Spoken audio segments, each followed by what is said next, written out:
It's the Opperman Report. Join digital forensic investigator and PI Ed Opperman for an in-depth discussion of conspiracy theories, strategy of New World Order resistance, high-profile court cases in the news, and interviews with expert guests and authors on these topics and more. It's the Opperman Report. And now, here is investigator Ed Opperman. Okay, welcome to the Opperman Report. I am your host, private investigator Ed Opperman.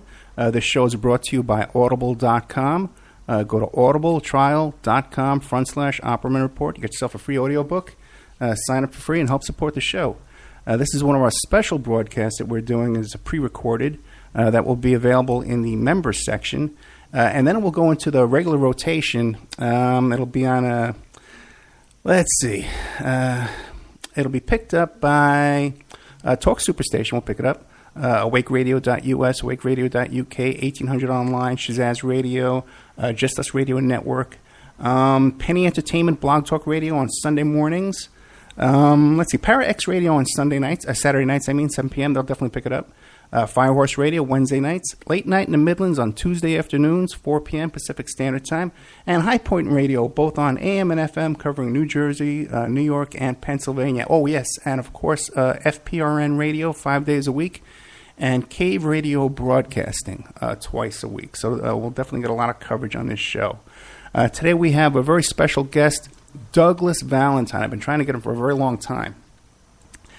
And he's an author of several books. The main one we'll be discussing today is the Phoenix program, which is about the CIA program in Saigon, basically torturing civilians. But also, too, I want to discuss with him his other books, The Strength of the Pack, the personalities, politics, and espionage intrigues that shaped the DEA, The Strength of the Wolf, Secret History of America's War on Drugs, and a couple other books, too. He's also written some on the Hotel Tacloban. Tacloban's good. My father called it Tacloban, but there's a lot of ways to pronounce it, so that's fine. Okay, Doug is smiling at me as I try to pronounce Tacloban here. So, Doug, welcome to the show. Why don't you tell us about yourself? I'm 65. My first book came out in 1984. It was the Hotel Tacloban, and it's about my father, who was a prisoner of war in the Philippines in a Japanese camp in World War. And that book opened a lot of doors for me. After I finished that book, I wanted to write a second book. I wanted to write it about the Vietnam War. And I decided to write it about the Phoenix program because at that point, there hadn't been any books written about Phoenix, and that seemed to me like a big gap in all the histories of the Vietnam War, because Phoenix was actually the strategy that the CIA and the embassy settled upon to actually win the war. And of course, the book talks all about it, but Hotel Tacloban was opened a lot of doors for me because it was about my father, who was a combat veteran and fought in New Guinea and the Philippines. A lot of people who probably wouldn't normally have spoken to me decided to give me interviews once they read that book. And the most important person was William Colby.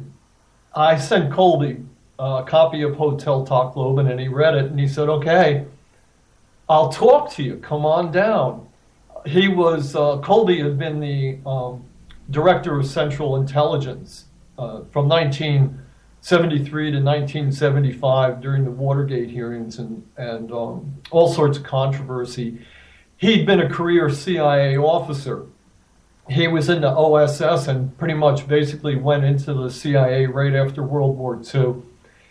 He served in Italy for quite a number of years. He became the station chief in Saigon in 1959, and was and after being in Vietnam for a couple of years, he became head of the CIA's Far East Asia Division, which oversaw all the CIA operations in Thailand, Vietnam, Cambodia, Vietnam, and those parts of the world.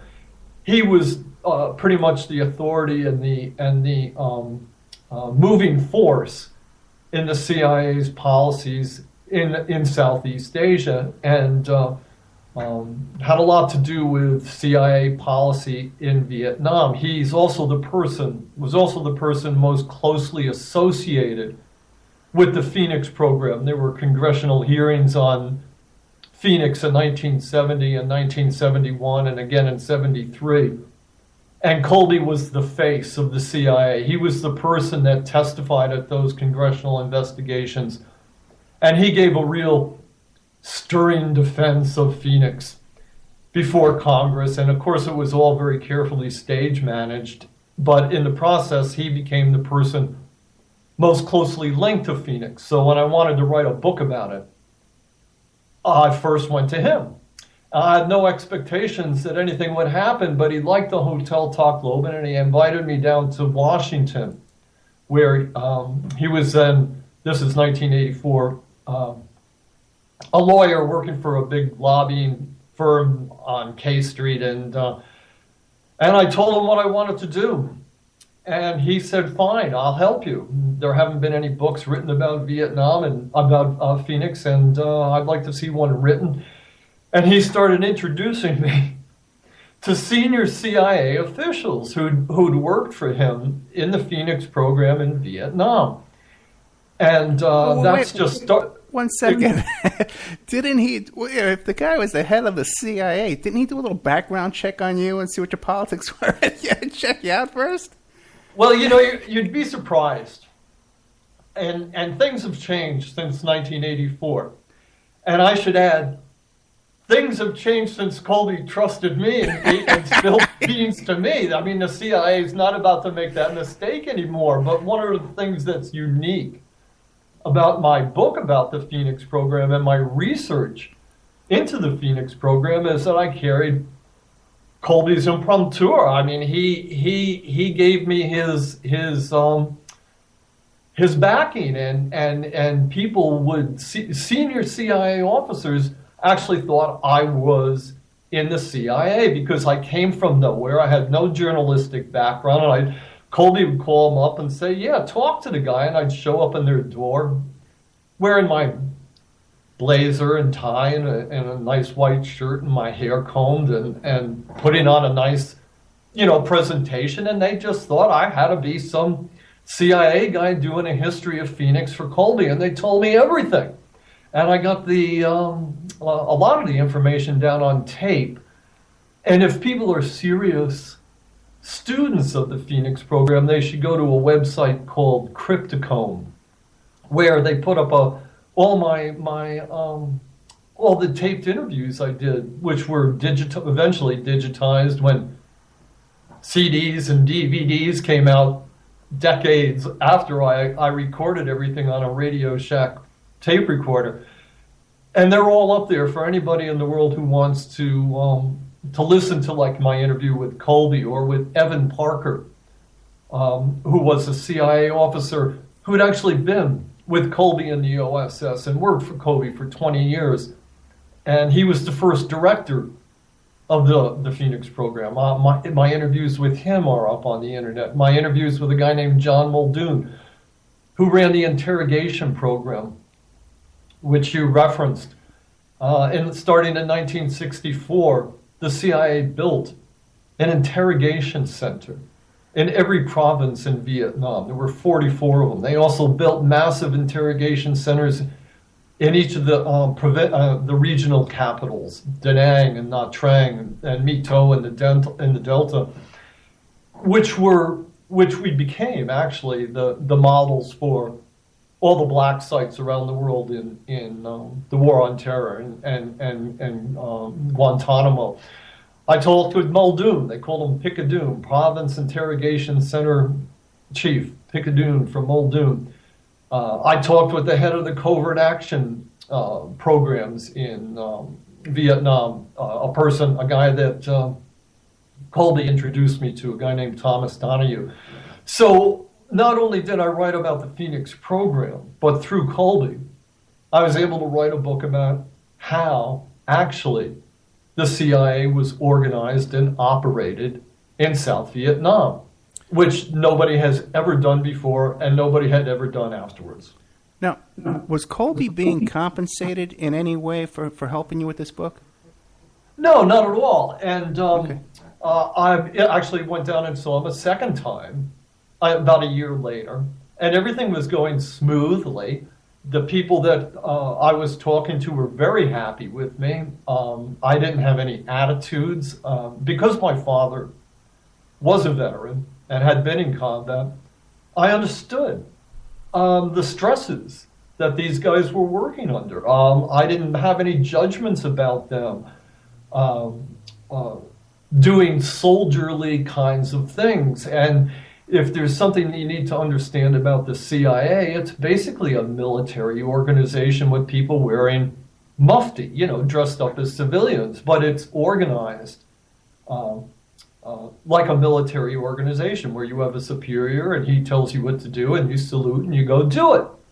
And it involves armed conflict, and espionage, of course, is a very dangerous business. If you get caught, you get killed. Worse. So I understood how to deal with guys, Navy SEALs. I could go into a room with a bunch of Navy SEALs. I could go into a room with a bunch of Green Berets and get drunk with them and make their guns safe, so they wouldn't go shooting up the place, which they're prone to do. I could talk to CIA officers also about things that they were interested in. This guy I interviewed, Evan Parker, was studying to be a deacon, was already a deacon in his church at the time I interviewed him at his home in Rockville, Maryland.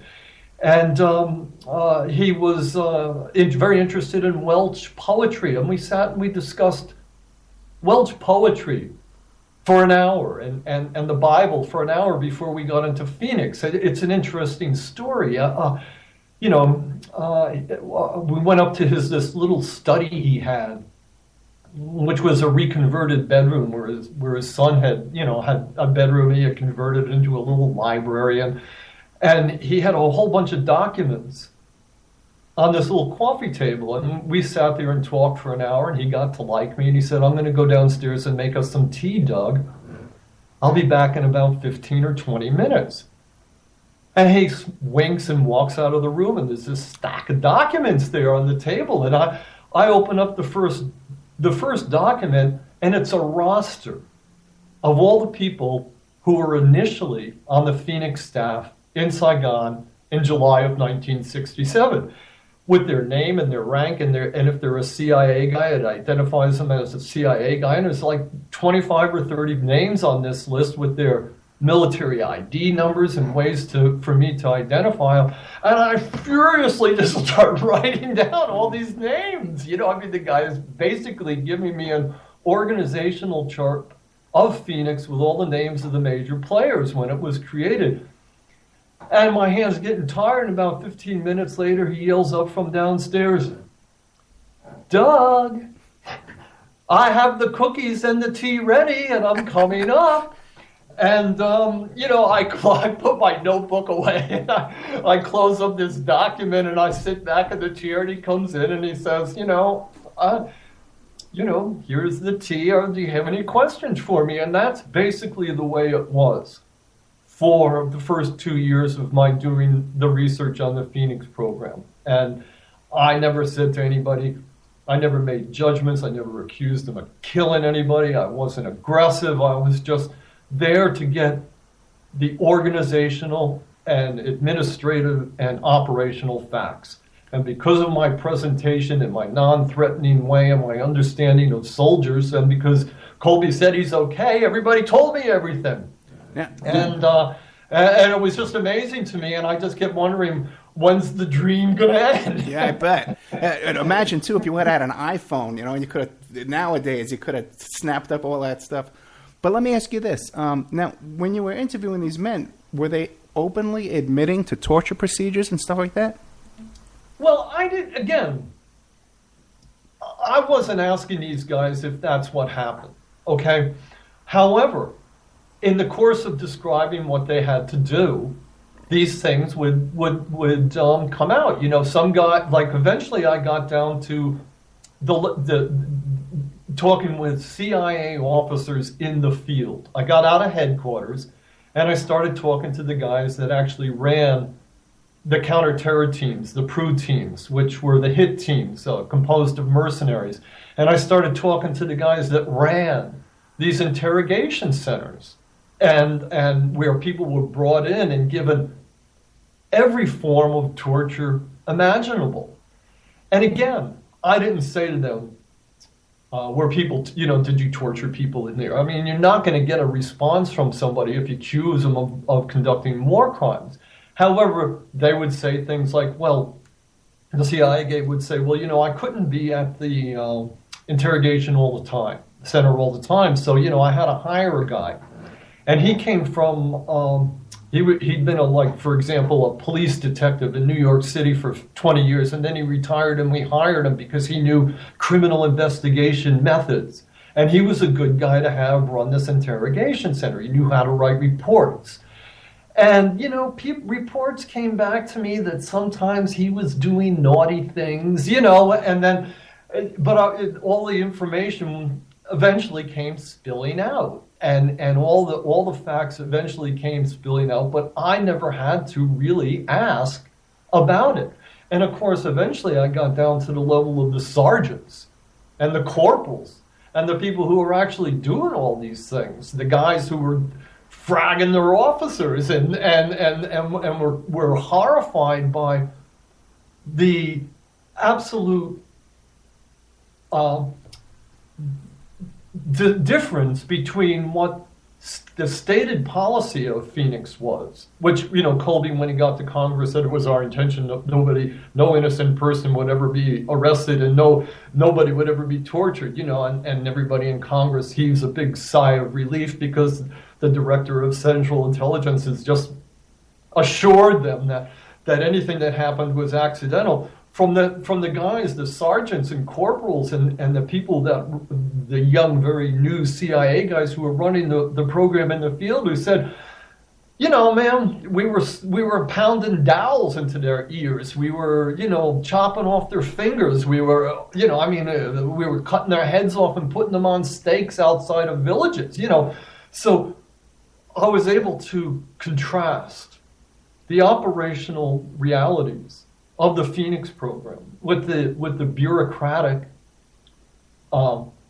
intentions and the structure that was set up, and able to actually map every stage from the stated policy to the operational realities to show how the program was set up to actually enable all these atrocities that were committed. Because one very famous CIA officer said to me, a guy named Lucien Conein, and if any of your listeners are familiar with the CIA and the history of the CIA, they probably heard of Lucien Conein, but he'd been in Vietnam, started in 1954, and was just there for years and years, and knew all the major politicians and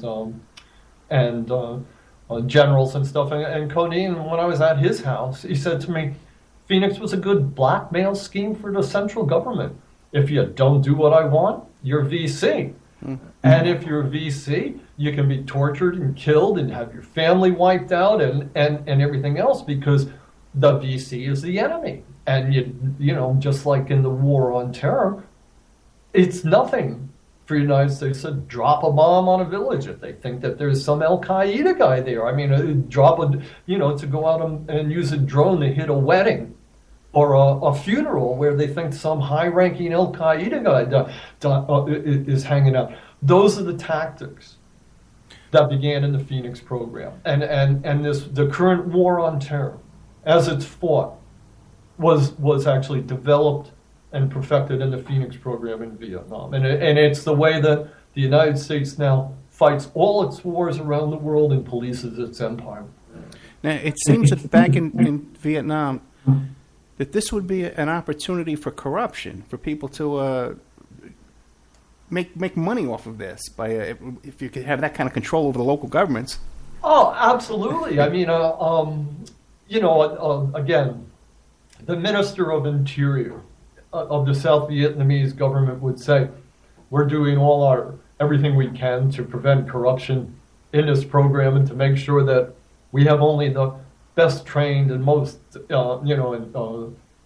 secret policemen and military security people in this program. And yet, when it got down into the provinces and into the districts, it was completely different, because 90% of the officials of the South Vietnamese government who were out in the provinces outside of Saigon, in order to stay alive, in order to run their operations, they had to cut deals with the Viet Cong, so the Viet Cong wouldn't come and assassinate them and their families.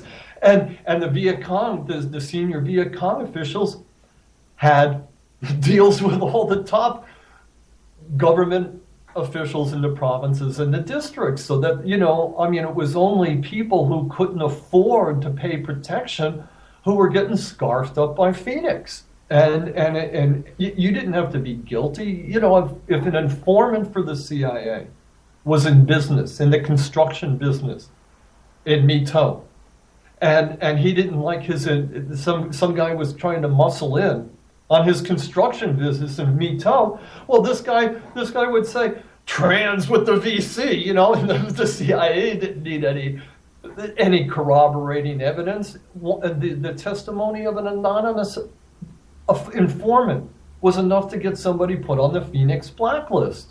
And so corruption was just, the levels of corruption went beyond anything you can imagine. And of course, you can imagine, of course, the whole Phoenix just became synonymous with terror. Yeah, because if these CIA guys down there have this money machine, why would they ever want this war to end? They're down there like kings. In the internal memos within the CIA, you never find anybody talking about negotiating. You never hear top CIA officers saying, well, instead of wiping out half the people of South Vietnam, we should be talking with their leaders and trying to negotiate some sort of, peace or agreement. They made it, there were the laws in South Vietnam, which are, again, the model for the wars, the laws in the United States, starting with the Patriot Act. Very draconian laws that really severely starts restricting your civil liberties. It was a national security crime, and you could be arrested and put in one of these interrogation centers if you were advocating peace, because that was said to be collaborating with terrorism. So they actually made being for peace or being neutral a crime against the state of South Vietnam, and the Phoenix teams could go out and kidnap you and kill your family and put you in detention for the rest of your life if you advocated peace or were neutral. Are you familiar with Dave McGowan and the book Weird Scenes Inside the Canyon, and the other book Program to Kill? I've heard of McGowan, but I don't know. I don't think I read the book. Because he has a theory that because we had this Phoenix program going on over there in Southeast Asia, and then after the war, suddenly here in the United States, we had all these serial killers and all this other type of terror activity going on. Do you see any connection to that kind of thing? Well, it's hard to gather any factual evidence on that. I certainly haven't done an investigation into it, but and I say this just because I've known about these things. What the CIA studied, and so does the military. They put more money into research on human behavior than they do on weapon systems. And through the 50s and the 60s, the CIA was deeply involved in the MK Ultra program, in which they were trying to learn how to modify human behavior. and create people into assassins and murderers. And, they said around 1971 that all that ended. Well, if they were doing it in the 50s and 60s, you can believe they're still doing it in the 70s, the 80s, the 90s, and now in the 20s. And that they've only gotten better at it, and that their ability to control individuals, along with the news, has only vastly increased. Has there any evidence of anybody coming out of the Phoenix program and then becoming a serial killer here in the United States that you know of?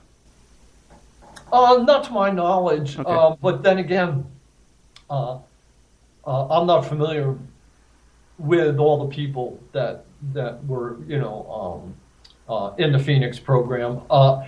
And I would have to qualify that statement by saying a lot of our current government leaders came out of the Phoenix program, and they certainly did a good job of murdering an awful lot of people around the world. They might not have been serial killers here in the United States, but the people who adopted the Phoenix program, organizational structure and operating procedures, who went on to run the military and the CIA, in my opinion, are serial killers of the highest order who have put the lessons they learned from the Phoenix program to horrific use around the world in the decades afterwards.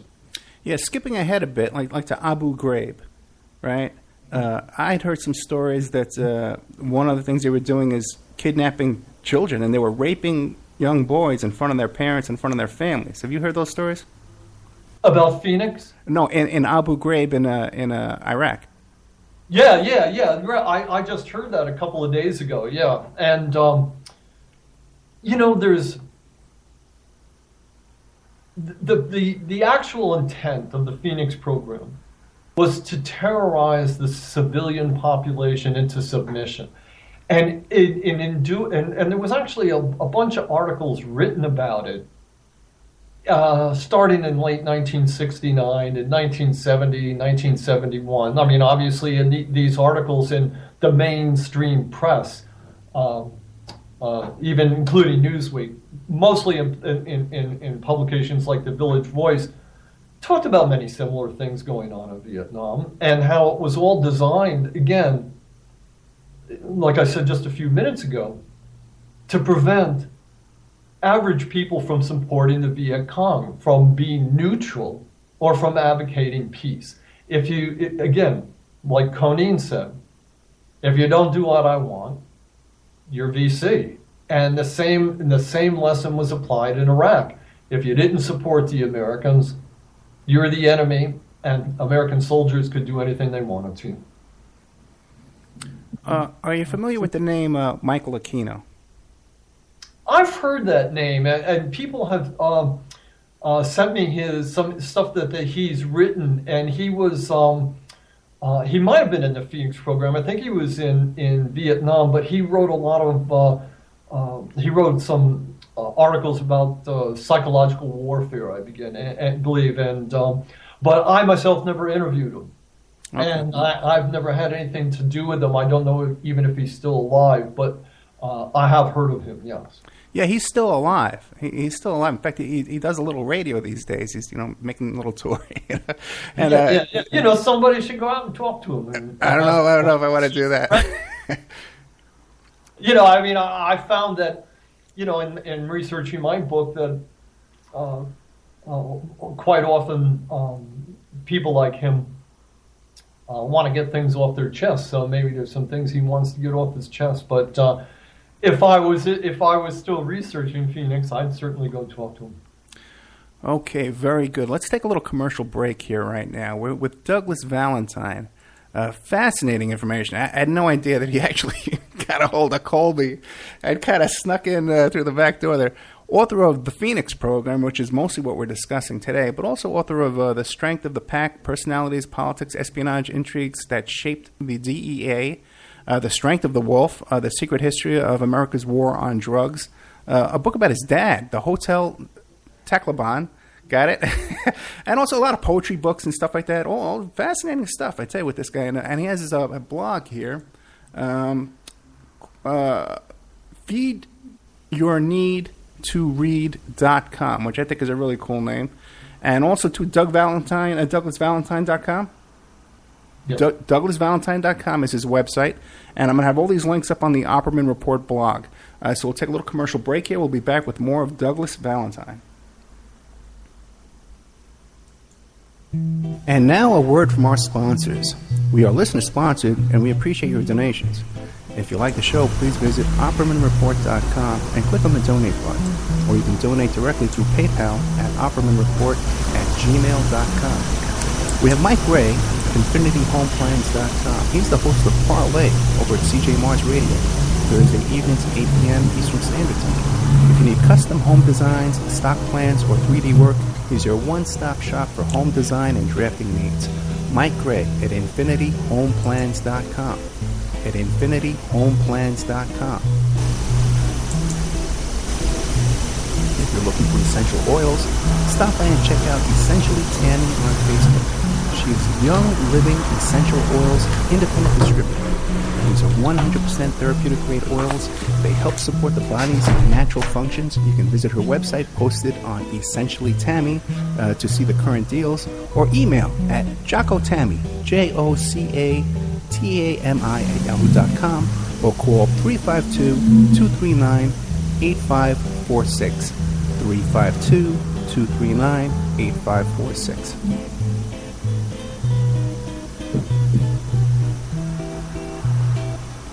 Hey, if you need a private investigator, go to my website, emailrevealer.com. We offer asset searches, locates, skip tracing, adoption investigations, online infidelity investigations. You can recover deleted text messages from a cell phone or trace an email to online dating websites if you had people cheating. That's emailrevealer.com, or you can call 800-572-9762. 800-572-9763, or email revealer.com, my website.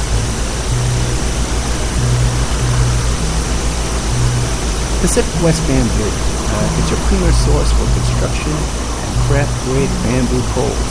They're announcing their latest project with EcoHead Event Sanitation, making bamboo composting bathrooms and porta potties. Their first display will be at the Lucidity Festival in Santa Ynez, California, April 11th to the 13th. Come by and say hi and see what you can build with bamboo. Contact them for any kind of event planning, display building. If you need construction grade or craft grade bamboo products, call Amanda at 503-839-8126, 503-839-8126, or visit PacificWestBamboo.com, their brand new website. We're also sponsored by the New World Mexican Women. This is a rural Mexican craft women's cooperative. They are traditional makers of fine handcrafted, authentic jewelry and beautiful stone mosaics, Pacific blue Abilene inlay. They have a wonderful book of love letters written to their men in the United States, begging them to return to their families in Mexico. But they've written a new book, and it's about a young girl that falls in love with a rodeo bull rider and runs off with him without telling her family. It's a beautiful love story called Azucena Part 1, Azucena for the Rodeo. You can find their books and jewelry by clicking on their banner ad at OppermanReport.com or by Googling New World Mexican Women.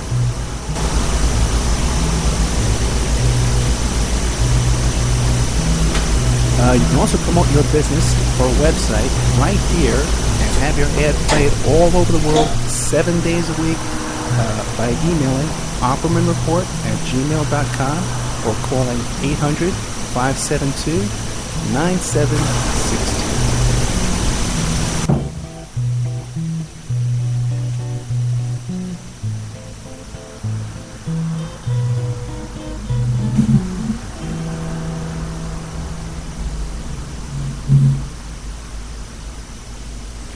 Okay, welcome back to the Opperman Report. I am your host, Private Investigator Ed Opperman. Today we are here with Douglas Valentine from DouglasValentine.com. He's written the book about the Phoenix program, and also some books about the drug war, the strength of the wolf, the secret history of America's war on drugs, and the strength of the pack, the personalities, politics, and espionage intrigues that shape the DEA. Now, I guess if we're looking at your progression here, okay, you did the book about your father, and that tipped you off. You got a hold of Colby. I love that story. But then I guess next, because of the drug running that went on in Vietnam and South America, that's how you got involved in this investigating. So tell us about, now, were these same Phoenix guys the ones that were running drugs out of Vietnam? Well, when I was doing the book on Phoenix, and I spent 4 years researching it, I kept hearing, stories about Laos and the Golden Triangle, and how, because I was researching the CIA, and these CIA guys would rotate out of South Vietnam into Laos, into Thailand. They were just, they'd do a 2-year tour one place and a 2-year tour another place. I kept hearing about all the drugs, all the heroin and opium that was pouring out of the Golden Triangle, which is this area of Laos, Burma, and Thailand, into South Vietnam, and how one of the ways the CIA got all the top Vietnamese politicians and generals to go along with Phoenix was by making sure that they had a steady supply of heroin coming out of the Golden Triangle, and that they could sell and distribute in their own area of operations. Like the commanding general of 4 Corps, the Delta, everybody knew that he owned the franchise for drug trafficking, for selling marijuana, heroin, and opium in the Delta, and because he was the big shot in it. And like every other enterprise that went on in South Vietnam, everybody kicked back a little bit up the way. The street guy had to kick back to his district. It just went up the chain of command, and these generals were making millions of dollars and squirreling it away in Swiss accounts, so that when the war was over, they could run away and live in Paris for the rest of their lives.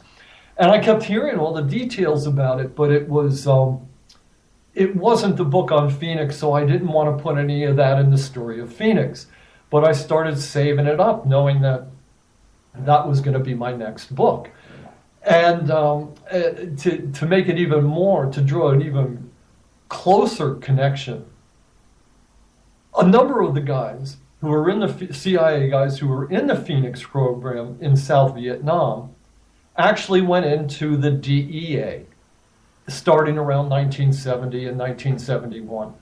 As the war in South Vietnam was winding down, the CIA needed a place to put all the paramilitary soldiers that they had hired to fight in Vietnam. But the war wasn't that big anymore, so they were having this reduction of force, and they had this obligation to these guys that they had hired, and they started dumping them into the Bureau of Narcotics and Dangerous Drugs, which preceded the DEA. And I had met a couple of these guys, and I knew what was going on, and I knew that the actual Phoenix was set up on what's called the systems approach, which meant that it was computerized. All the lists of the Viet Cong were computerized in Saigon. The guys that were running Phoenix in the field were writing up, blacklists, and they were sending the list to Saigon, and everything was computerized. And the Bureau of Narcotics and Dangerous Drugs was reorganizing itself that same way on the systems approach, doing the same thing with all the heroin addicts and people who, suspects who were thought to be growing or distributing marijuana or cocaine or anything else. They were systematizing all that stuff and computerizing it. And all these guys from the CIA were very familiar with this way of operating. And there were dozens of them, close to 100, were brought into the Bureau of Narcotics and Dangerous Drugs starting in 1971. And it was the beginning of the militarization, the paramilitarization of the police forces, both federal and state and local in the United States during this period of time. And it just kept on going and going through like 1974 into 1975 when the war ended, Vietnam War ended. But by that time, law enforcement organizations across the United States, most notably the DEA, but also state police forces and local police forces, had been infiltrated with a cadre of Army, Navy, Air Force, CIA veterans who brought all these theories and ideas about how to fight counterinsurgency warfare into the law enforcement branches of the United States government. And that's what my books are about, and also, of course, about the really close relationship between the DEA and its predecessor organizations, including the Bureau of Narcotics and Dangerous Drugs, and before that, the Federal Bureau of Narcotics, which you may remember, which existed up until 1968. Those organizations were intimately tied to the CIA, and I discuss all of that at length in these books. The first book is specifically about it's called The Strength of the Wolf, the secret history of America's war on drugs, is about the Bureau of Narcotics, which was created in 1930 and existed until 1968, and was run most of the time by a guy named Harry Anslinger. And Anslinger was actually one of the people that helped create the CIA. The Bureau of Narcotics was, in the 1950s and 1960s, its overseas agents were more likely to be CIA agents working undercover than there were to be narcotic agents. And Anslinger actually helped create the CIA and the OSS and had incredibly intimate relationships with it. And all that stuff is discussed in those books. If you don't mind, I'll give you a little anecdote. Sure. In 1994, I went to interview a man named Steve Green, with an E at the end of the Green, who was then the acting director of the DEA in 1994. And he didn't want to do the interview. And but his public affairs chief, a guy named Bill Rusamente, knew what I was up to, and he wanted me to interview Green. So I went down to Pentagon City, where the DEA had this really big facility, its headquarters, and it was different times. I had luggage with me, and Rusamente came down the elevator and into the lobby and said, "Nah, he's okay, come on up." You know, you can't do that kind of stuff anymore. And with all my, my luggage, I get into because I had to go I had just flown in and I had to go someplace else, and we go up the elevator to this big, massive suite of offices where which in the government, the director has a big, huge office, as big as a CVS, and the public affairs guy is outside, and he decides who's going to get to see the director. And Rusamente sits me down, and he says, "I'm going to tell you something, and if you ever tell anybody, I'm going to deny I said it. But the CIA knew you were coming here today. They called me up a couple of days ago, and they said, don't see Valentine. He screwed us over with the Phoenix Program book, and the only reason he's doing this book on the DEA and the FBN is to get at us. Don't talk to him." Rusamente looks at me, and he's sitting down on the couch next to me. He looks me in the eye and says, "What do you got to say about that?" I said, "Well, Bill, I'm doing a book about the DEA. But if in the course of my research, I find out that the CIA is somehow involved in international narcotic trafficking, I'm going to write about it." And he gives me a big smile, and he says, "That's exactly what I wanted to hear."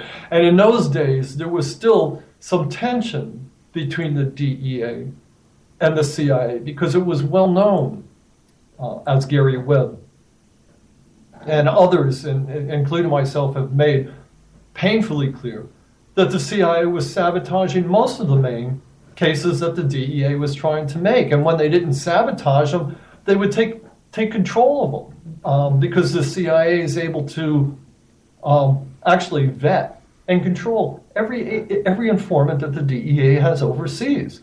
You know, in 1975, the DEA had to start sending the CIA a list of every one of its informants overseas so that the CIA could vet them.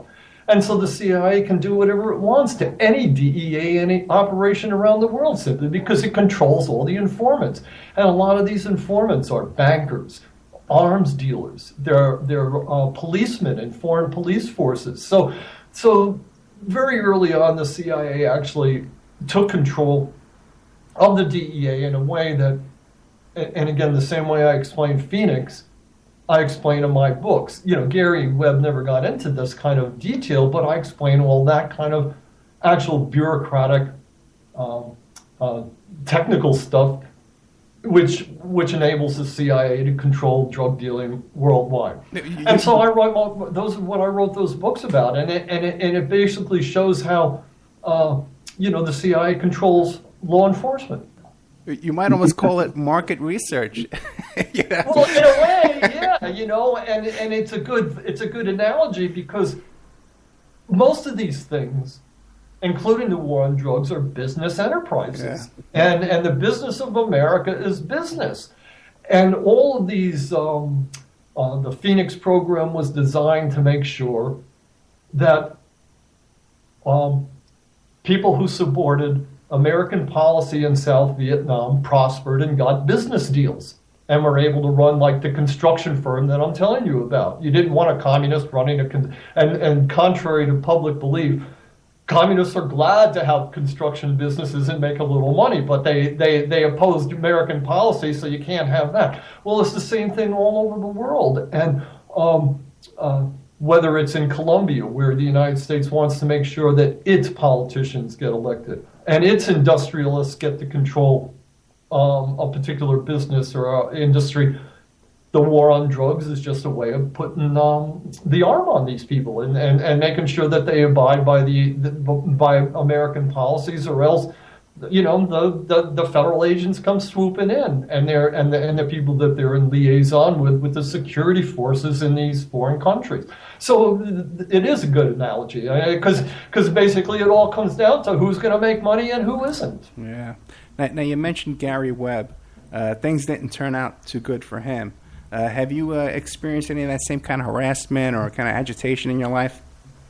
Well, I knew Gary a little bit, and he had some, personal problems. Okay. And if you have some personal problems in your life, the stress can make the glass go from half empty to half full. And if you're going to do this business, you got to get used to walking around with a glass that you're never quite sure whether it's half empty or half full.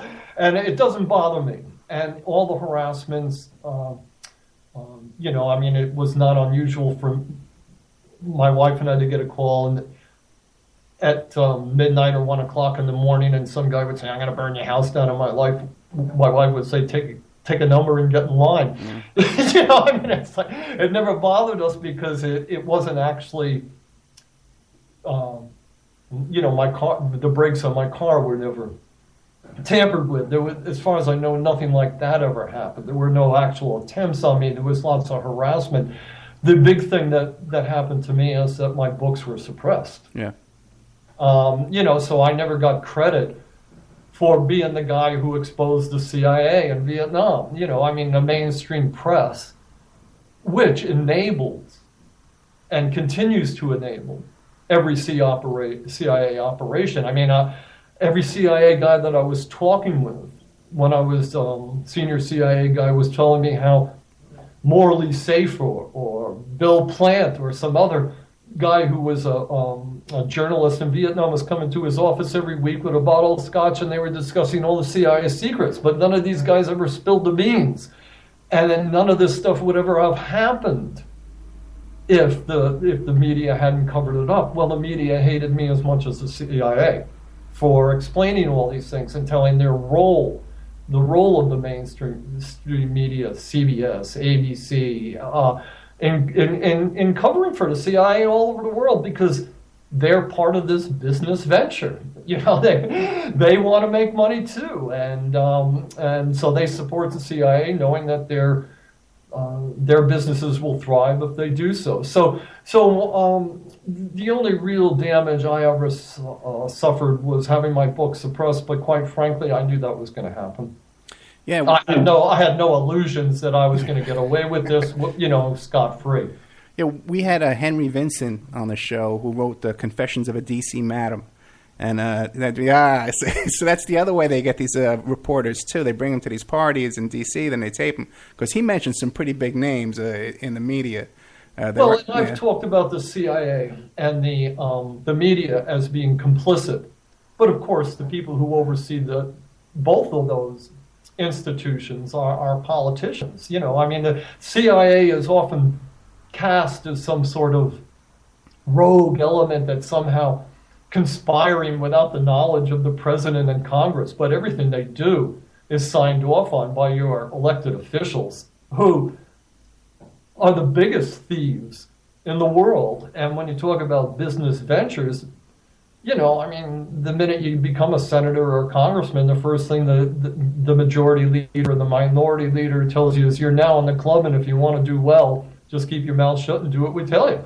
And your kids will be you won't have to take out loans that put your kids in debt for the rest of their lives. Your kids will get to go to college and it won't cost you anything, and they'll be set for life, and just do what you're told, and everything's fine. And and part of that is signing off on all the CIA's covert operations and knowing that the press is going to protect you. That's our democracy in terms of operational realities as opposed to stated policies. It's the same thing I was telling you earlier. But now, are you concerned at all that we might start seeing the same kind of torture interrogation going on here within the States in the future? Well, I think it's inevitably heading that way. Yeah. Obviously, our foreign policy is a lot different than our domestic policy, but they're as the world becomes more of as communications and transportation and all of the internet make it one big global village, and as the rich get richer and the poor get poorer, inevitably our ruling class is going to start treating the other 99.999% as Viet Cong, as potential insurgents and guerrillas. And it's, while it hasn't gotten to that point yet, it's inevitably trending in that direction. Unless, of course, there's some kind of revolution here in the United States, and all the corrupt politicians are kicked out, and the media is, like the Yankees, like they used to say, break up the Yankees. Unless you can break up the media and make it into 1,000 independent networks instead of 3 or 4 highly centralized outlets that control every word that we see. Unless the people can organize themselves in some sort of grassroots way and take the country back, it's inevitably trending in that direction. But, even in alternative media, like where we are right now today on this show, so many, I'm sure you've been on a lot of shows. I listened to some of your YouTube stuff. But as long as we have these hosts talking about Obama is a communist and Obama's a socialist, and he's a Muslim, he's a terrorist that snuck into the White House, you have alternative media people with those kind of whacked out theories, and Jade Helm and tunnels under Walmart and all this stuff. Well, and this is it's a problem, and the problem is we have MSNBC, which is the Democratic Party news outlet, and we have Fox, which is the Republican outlet, and that's it. And you really can't find anywhere other than in some small independent places anything that tries to be rational and nonpartisan. And it's really stressing out the way Gary Webb got stressed out. It's really stressing out people because they feel torn and conflicted and eventually they just throw up their hands and say, well, I'm an Israeli and all Arabs are bad, or I'm an Arab and all Israelis are bad. And there's no attempt to actually rationally approach issues the way, to some extent, and they were rationally approached by guys like Walter Cronkite or something back in the, where at least a pretense was made of objectivity. The whole pretense of objectivity has vanished, and with it, any kind of rational discourse. It's just the anvil chorus, and that's not good. But I have no, there's no way I can offer up any alternatives. As an individual, I'm as frustrated as anybody else by that state of affairs. Yeah, because you were saying before how you're from New York. Remember, like on Sunday afternoon in New York, you had Like It Is. Yeah. No, I even remember Edward R. Murrow, going into little towns and villages where people were poor and saying things like, how can we as an America, feel good about ourselves if we're allowing people who aren't doing well to prosper, to at least get a start. Nowadays, if you're poor, you hate it. People like, Fox News or even NBC, saying, well, how come these people don't get with the program? What's wrong with them? There's racial problems in the United States, and yet nobody ever talks about racism. Yeah. They'll talk about Ferguson as well, people are denied an opportunity. That's the best they'll get, or we need better community relations. But nobody ever says, racism is ingrained in the society and we have to do something to change that because they're afraid to offend, and I'm one of them. I have all the prejudices. If I'm in the inner city and I walk by 4 or 5 black guys on a corner, I react, I get nervous. I'm as bad as anybody else, but it's not talked about, the ingrained racism in the United States. And until you can actually have an Edward R. Murrow, or until you can actually tell it like it is, you can't solve it. But it's all become like a reality TV show. And advertisers the people who are making money off the networks selling products, again, it's the business venture, don't want anything that controversial or anything that they feel might offend the sensibilities of sensitive Americans. Americans, are really very sensitive about these sort of things, and they don't really want to face up to them. Let me hit you with this. If you look at the Boston bombing, right, there seems to be some CIA characters floating around in that situation. What do you make of something like that? Well, there has to be. It's impossible for it not to be. And like I think people must now be well aware that almost every, the FBI certainly has a much bigger presence in something like the Marathon bombing. But since 2001 and even before, almost every act of terrorism in the United States, there was an FBI undercover informant who was provoking all these people to go do these things, and this is not new FBI standard operating procedure. Their job is to infiltrate potential terrorist networks, and it's just that in the last 20 years, more and more, they're actually directing them overtly to create the terrorist acts that justify the FBI's existence and allow it to get billions of dollars in money, and the CIA is the same way. They don't want peace, just like the DEA doesn't want decriminalization. These huge, massive bureaucracies, which get the green light from Congress, just keep fueling all the problems that they are there to correct, and they do it for their own bureaucratic reasons, and they don't care if a couple of Americans get blown up in Boston. They don't even care if 3,000 Americans get killed in the trade tower catastrophe. And all this is really, as my research has indicated, thoroughly, completely understood at the highest levels, the National Security Council, the industries that run the United States, that this is the status quo. And they allow these bureaucracies to continue to do these things because it entrenches the ruling class. It allows them to make their billions of dollars and to live their life of ease and never actually have to deal with any of these problems themselves. So, that's the way American society and civilization is organized, and that's the way it is. And it's getting harder and harder for the average people that Hillary Clinton wants to represent when she becomes president, to actually make a dent in this system. Yeah. And I'll have no answers for that.